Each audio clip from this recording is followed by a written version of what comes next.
Welcome to the Videx GSM Cloud.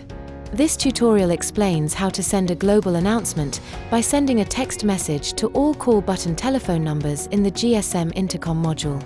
Click on the Global Announcements icon to enter the settings page. The message can be up to 150 characters long. This feature is especially useful for sending urgent notifications to all users of the GSM intercom system in a single text message.